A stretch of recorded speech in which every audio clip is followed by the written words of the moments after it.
estrela no céu cada vez que eu sei sorrir. Ah, de apagar uma estrela no céu cada vez que eu sei chorar.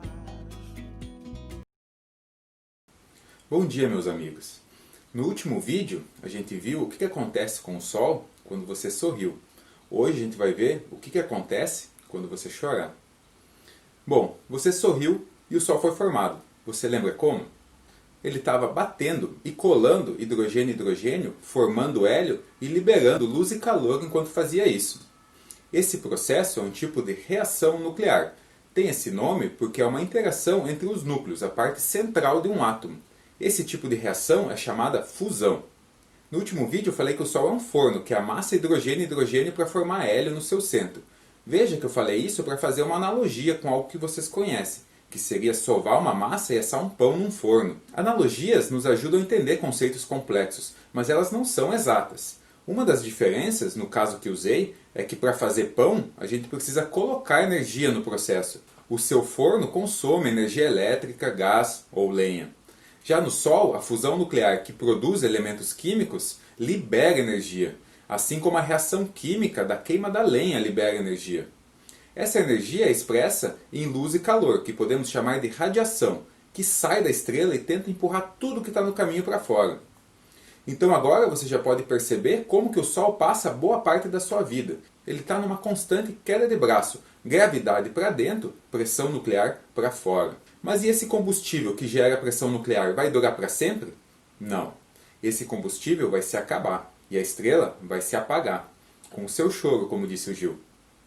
O Sol vai queimar hidrogênio em hélio no seu centro por mais alguns bilhões de anos, muito tempo. Quando acabar o hidrogênio no seu centro, ele vai formar um núcleo de hélio, que vai dar início a uma nova reação.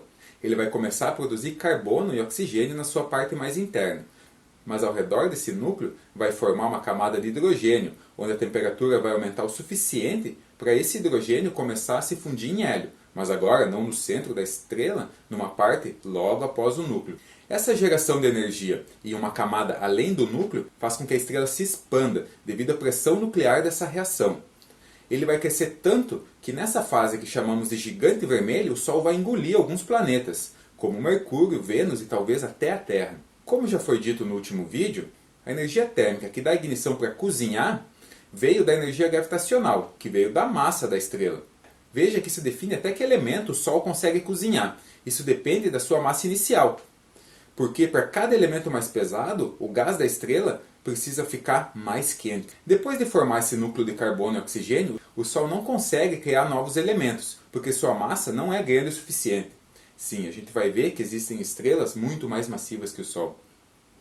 Para criar algo mais pesado que isso, precisaríamos de uma fonte gravitacional, de uma massa maior, que o Sol não tem. Então, depois de fabricar carbono e oxigênio no seu centro, o núcleo do Sol não consegue mais gerar uma pressão nuclear suficiente para compensar a gravidade. E nisso a força gravitacional ganha queda de braço. O centro do Sol vai então encolher e vai virar uma estrela morta, que chamamos de anã branca. As camadas mais externas do Sol vão se soltar, formando um dos objetos mais bonitos que observamos no universo, que é uma nebulosa planetária. Mas não se preocupem, isso vai demorar muito tempo. Ainda temos cerca de 5 bilhões de anos até o último bom dia do Sol. Até lá, imagino eu, vamos ter percorrido um de dois caminhos possíveis. Vamos ter evoluído como espécie em termos de humanidade, justiça e tecnologia e vamos estar espalhados por outros planetas, pela galáxia aí afora, a salvo da morte do Sol. Ou, segunda opção, vamos continuar matando o nosso lar, destruindo nossas florestas, esquentando nossos oceanos e vamos nos destruir muito antes da morte do Sol. Talvez até em nosso tempo de vida. Mas, voltando aos astros. Acabamos de entender um pouco sobre o Sol, sobre sua vida e morte. Vejam que já vimos algo de nós sendo criado no Sol, como carbono. Mas você lembra das aulas de química que existem elementos mais pesados que o carbono em nós e na Terra?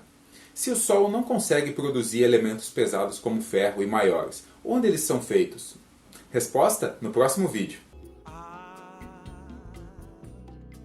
De surgir